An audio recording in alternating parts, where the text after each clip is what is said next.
Nessa aula, nós vamos realizar a formatação das bases de dados vinculadas nas aulas anteriores. Nós vamos transformar as colunas, vamos adicionar novas colunas e vamos formatar os campos existentes. Continuando a construção do nosso dashboard, vamos fazer algumas transformações e acrescentar colunas na base alunos. Primeiro de tudo, a gente precisa entender qual é a diferença entre transformar e adicionar colunas. Quando a gente transforma uma coluna, a gente pega a informação daquela coluna inteira e transforma numa outra informação. E essa coluna anterior deixa de existir. Quando a gente adiciona a coluna, a gente adiciona uma coluna a partir de uma informação existente. Aquela coluna, ela continua existindo e uma nova informação passa a existir a partir dela. Vou mostrar na prática aqui qual é essa diferença entre transformar e adicionar a coluna. Então vamos selecionar a coluna modalidade. Percebam que o código da modalidade está junto com o nome da modalidade. Vamos fazer a divisão, vamos fazer a transformação dessa coluna. Então, no menu Transformar, com a coluna selecionada, a gente vai dividir coluna. Quais opções? A gente pode dividir pelo delimitador, que poderia ser um espaço, mas se eu fizesse isso, como existem palavras que têm um espaço, ele ia dividir a coluna em quantas vezes tivessem espaços. Não é isso que a gente quer. Ou se ele tivesse separado por ponto e vírgula, mas mesclado, ou vírgula, ou sinal de igualdade, ou mesmo uma tabulação, a gente poderia fazer usando isso aqui. Mas se a gente fizer, não vai dar certo e vai separar a coluna de uma forma que a gente não quer. Então vamos dividir a partir de um número de caracteres, que no caso é o terceiro caractere. O terceiro caractere, a gente quer que aconteça a divisão. Então a gente coloca aqui o número 3. A gente quer que se repita isso? Não. A gente quer uma vez o mais esquerda possível. Então, ele vai dividir da esquerda para a direita no terceiro caractere. Dando OK. Então, o que a gente tem agora? A gente tem uma nova coluna transformada, que é o código da modalidade. E a outra é a modalidade. Então, percebam que ele transformou a coluna anterior para duas novas colunas. Agora que a gente já entendeu o que faz a transformação de coluna, vamos adicionar uma coluna. Vamos selecionar aqui a coluna carga horária, vir no menu adicionar, coluna condicional. O que eu quero com isso? Eu quero adicionar uma coluna nova que me dê faixas de cargas horárias. Porque se a gente perceber aqui, a gente tem diversas cargas horárias. E se a gente for fazer um gráfico com isso, vai dar uma extensão muito grande de informação. Então vamos agrupar isso a partir de faixas de cargas horárias. Vamos chamar essa coluna de faixa de carga horária. E colocar as condições. Se carga horária for menor ou igual a 20, se o curso tiver menos ou for com a carga horária de 20 horas, eu vou chamar essa informação de até 20 horas. Eu vou adicionar uma nova regra. Se ele for menor que 40, de 21 a 40 horas. E continuando, 100 de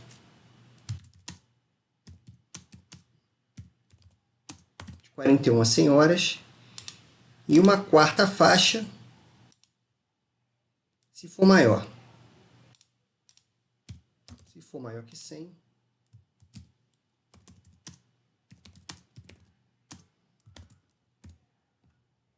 acertar aqui, é igual. Dando OK, a gente vai ter uma coluna nova, porque eu adicionei coluna, criada a partir de informações de uma coluna existente. O que eu usei aqui foi uma coluna condicional, onde eu criei condições para que esses valores novos existissem. Observa que a coluna nova ela foi criada no final da tabela. A gente pode mover ela para lá.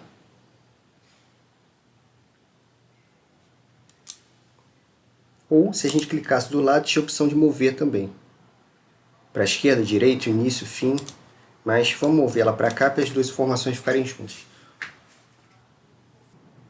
Como eu tinha comentado anteriormente, a cada etapa que a gente vai fazendo, a cada ação, o Power BI vai criando etapas aqui.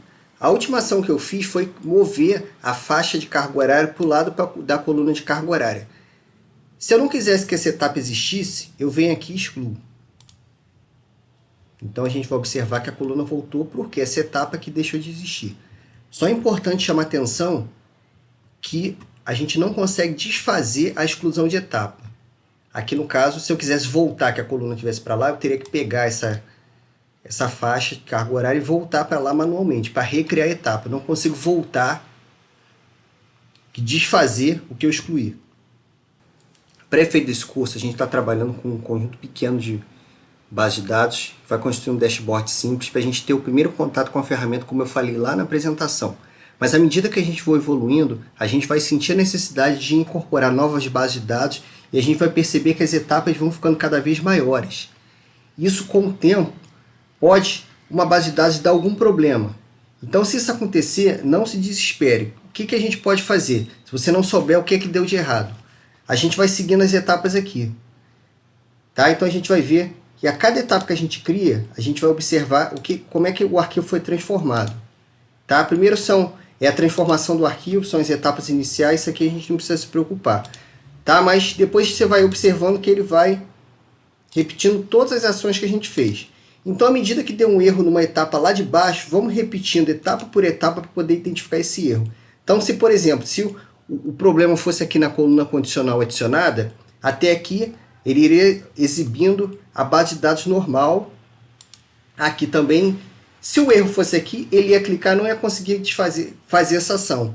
Então, ou a gente conserta aqui, a gente viria nessa etapa e iria refazer esse processo aqui, ou se a gente percebesse que esse processo ele começa a startar um processo que não vai dar certo, a gente exclui as etapas anteriores e começa daqui. Não tem necessidade de a gente refazer tudo novamente. Agora vamos adicionar uma coluna nova a partir da data de nascimento do aluno chamada idade. Existe uma opção aqui no Power BI que a gente pode selecionar a partir de uma data, transformar numa idade. Mas o resultado não é bom. Ele dá um número que a gente não consegue transformar em idade. E mesmo que a gente conseguisse, ele ia dar uma idade em relação à data atual. O que na verdade nunca é satisfatório, porque quando a gente fala de uma base de dados para trás, a gente quer uma idade do cliente, geralmente, a partir da execução daquele serviço, e não que a idade seja móvel. Que se a gente olha essa idade daqui a um ano, aquilo ali vai se movendo, e a gente não quer isso. Nesse nosso exemplo aqui, a gente quer saber a idade do aluno na data que ele fez o curso. Então não adianta eu adicionar essa idade aqui, que ele está calculando a data atual.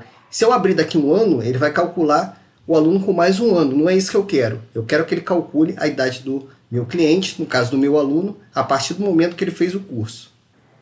Então o que a gente vai fazer aqui? Vamos excluir essa etapa. Não quero essa idade. Eu quero criar uma idade a partir da data de nascimento do aluno que eu tenho aqui. Então selecionando aqui a coluna, eu venho em adicionar coluna personalizada. Vamos chamar de idade. Qual é a fórmula que a gente quer? A gente quer a data de entrada do aluno, que no caso é a data de entrada dele no curso, menos a data de nascimento dele. A gente fecha isso aqui, fecha entre parênteses, assim como a gente faria no Excel. Algumas funções são muito parecidas com o Excel. A gente conseguiria fazer essa fórmula aqui igual no Excel. Tá? Então a gente observa que até então não teve nenhum erro. Se eu pego isso aqui, coloco simplesmente, ele vai me dar um número. Que, na verdade, ele dá um número de dias. Então quando a gente quer chegar a um ano, a gente divide por 365,25. Tá? Por causa do ano bissexto, então um quarto. Ponto. Aqui a gente usa o ponto, não usa vírgula. Se a gente usar vírgula, ele vai dar erro. Então, ele chegou aqui, nenhum erro detectado. Dando OK, a gente criou o nosso campo idade. Ele está formatado com vários números. O que a gente vai fazer? Então, a gente vai transformar, porque a gente quer manter a coluna só transformando a informação. Então, vamos vir aqui em transformar. O tipo de dados está qualquer, mas a gente quer um número inteiro. Assim a gente tem a idade do aluno na data que ele realizou o curso. Agora, pensando que a gente quer fazer um gráfico com isso, Não adianta a gente ter idade, porque a gente pode ter de 2 a 90 anos. Então a gente teria 2, 3, 4, 5 e por aí vai até o 90. Então, a gente, pensando em informação agrupada em gráfico, a gente precisaria ter faixa de idade, assim como a gente tem faixa de carga horária. Agora que a gente criou idade, agora vamos pensar que essa informação ela vai para um gráfico. Então, se eu pegar um agrupamento por idade, ele vai dar todas as idades em termos de número. 18, 19, 20 até a idade máxima. Então, isso num gráfico não ficaria visualmente bom. Então, assim como a gente fez com faixa de carga horária, vocês vão dar um pause nesse vídeo e criar colunas condicionais com 5 faixas de idade. Até 18 anos, de 19 a 25, de 26 a 45, de 46 a 60 e acima de 60 anos. Então, depois que vocês fizerem, vocês voltem aqui para a gente poder fazer juntos e construir essa nova coluna. Então, vamos criar nossa coluna condicional de faixas etárias, como vocês já devem ter feito. Vou chamar de faixa etária.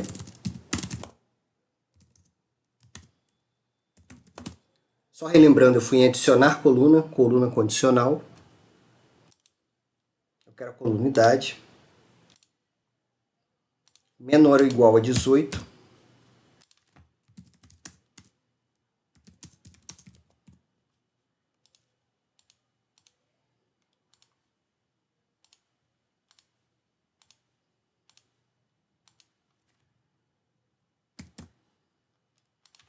De 19 a 24 anos.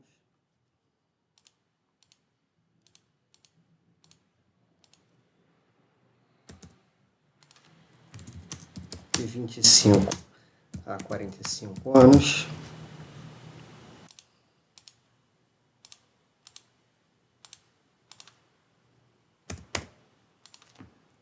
De 46 a 60 anos.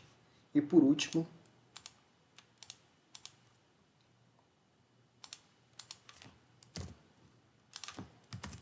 maior de 60 anos. Então aqui a gente já tem a nossa nova coluna chamada faixa etária, agrupando todas as idades a partir das condições que a gente colocou. Vamos fazer uma última coluna nova, mesclando o município e a UF. A gente vai usar isso no nosso mapa, tá? Lá no final. Então, observe o seguinte, a ordem que eu clicar aqui vai ser a ordem que ele vai mesclar. Se eu clicar município e endereço e vier mesclar colunas, aqui no caso eu quero uma vírgula e um espaço. Se eu clicar aqui em vírgula, ele não vai me dar o espaço, vai botar junto. Então, eu quero personalizado, disser que eu quero vírgula, espaço e chamar de localização. Mas observa que eu cliquei primeiro município e o F. O que ele vai fazer? Ele vai me dar município F. O que eu quero é o F município, então não me atende. Eu venho aqui e excluo etapa. Então vamos fazer de novo. Vamos clicar no F, depois no município. Mesclar, eu quero personalizado, uma vírgula e um espaço e chamar de localização. Ok. Ele vai me dar o F e o município, na ordem que eu cliquei lá. Antes da gente finalizar, vamos dar uma olhada aqui como é que a gente faz a formatação dos campos. Eu já trouxe essas bases de dados lá do Excel já previamente formatadas, mas alguns campos podem não vir formatados para cá, ele pode não entender com a mesma formatação. Então é importante a gente passar o olho aqui nas colunas e ver todos os campos e os formatos que a gente quer. Tá? A carga horária eu quero que seja um número, então eu venho transformar ela no número inteiro, já está. Se eu não tivesse formatado, tivesse como texto ou como geral, ele ia dar um erro na hora que eu fizesse a transformação, que eu adicionasse a coluna aqui para a faixa de carga horária, porque ele ia tentar transformar um texto num campo de números e ele ia dar um erro. Mas como eu falei, eu já trouxe esses campos formatados de lá. Os campos de datas é importante que a gente venha aqui e formate como data, porque principalmente como a gente está trabalhando com um arquivo que a gente mesclou, pode ser que no arquivo ele esteja formatado, no outro não. data de nascimento, ele também não deu nenhum erro em relação a, na hora que a gente criou as faixas etárias, ele daria um erro se ele identificasse que isso não é uma data. E a idade a gente já tinha formatado como número. Então, para a gente formatar o campo no formato que a gente quer, a gente simplesmente clica nela e vem aqui transformar e seleciona no formato desejado. Para finalizar, a gente vai salvar o arquivo. Não é simplesmente clicar em salvar ali, ele vai salvar como se fosse um arquivo de Excel ou de Word. Na verdade, ele vai varrer toda a vinculação das bases de dados que nós fizemos, verificar se tem algum erro. Se tiver, ele não salva. Então é importante que no momento que vocês estejam fazendo esse dashboard ou outros, que os arquivos não sejam movidos, que vocês não alterem o nome do arquivo, não alterem o nome de pasta. Deixe para fazer isso no final. No final do curso eu vou mostrar como é que a gente faz a alteração. Caso o arquivo seja movido, a gente altera alguma pasta, algum nome. Mas durante a construção é importante que os arquivos sejam movidos e mantidos lá no lugar que eles estejam. Para que a gente, na hora que vai salvar, ele faça essa atualização. Então vamos salvar aqui para a gente entender o processo que ele faz. Ele vai aplicar as etapas.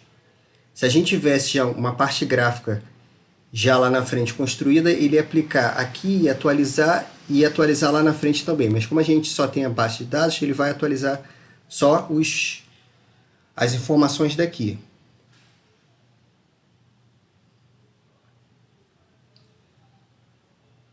Então observa que ele vai criando as conexões no modelo e carregando todas as bases novamente.